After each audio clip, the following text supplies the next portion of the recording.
ካብ ማሕበር ደቂ ኣንስትዮ ትግራይ ኣብ ጀርመን ብዝተረኸበ ልዕሊ 1.6 ሚልዮን ብር ገንዘባዊ ድጋፍ ን40 ጉዳኣት ኩናት ትግራይ ወፍሪ መጥባሕታዊ ሕክምና ከም ዝተጀመረ ኮሚሽን ሓርበኛታት ትግራይ ገሊጹ። በቲ ወፍሪ መጥባሕቲ ሕክምና ተጠቀምቲ ዝኾኑ ጉዳኣት ኩናት ንዝተገበረሎም ሓገዝ ድሕሪ ምምስጋን ካልኦት ብዙሓት ጉዳኣት ሓርበኛታት ብቕልጡፍ ሕክምናን ስርዓት እግሪ ምትካልን ክግበረሎም ይጽውዑ። ብቲ ዘለና ባጀትን ክሕከም ስለ ዘይንኻልና ኣብ ሕዚ ኣብ ስቃይ ናብ ቀንዛን ዝርከብ ዘለና ተጋልቲ ንሕና ኢና ማለት እዩ። نحن تعدل رخيونا لنا بحب كوانا بالعدد دوما أو عرض دكيسو من 3 عامات 4 عامات حكمنا زي رخو حواتنا وسلوزلو نعم لك حكمون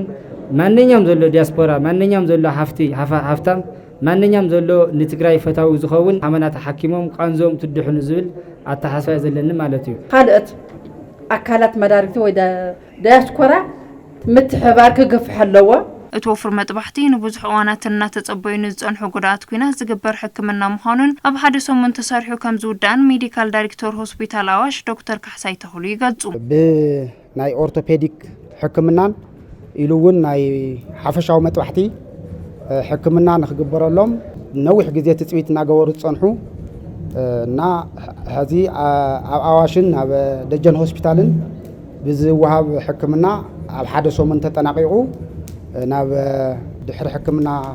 خيد ختتل زملسلو ኩነታት ክፍጠር እዩ ሕክምና ዘይረኸቡ ብርክት ዝበሉ ጉዳት ሓርበኛታት ስለዘለዉ ነዚኦም ሓኪም ካን ኣብ ስሩዕ ህይወቶም ንምምላስ ኩሉ ክረባረብ ተወካሊ ዳይሬክተር ምሕደራ ጥዕና ሓርበኛታትን ስድሮምን ኮሚሽን ሓርበኛታት ኣይተ ኣክሊሉ ዓለም ብርሃንን ምክትል እቲ ኮሚሽን ኣይተ አዲስ ዓለም ገብረ ስላሴን ይሕብሩ። ማሕበር ደቂ ኣንስትዮ ትግራይ ኣብ ጀርመን ልዕሊ 1.6 ሚልዮን ብር ብምብጃት ን40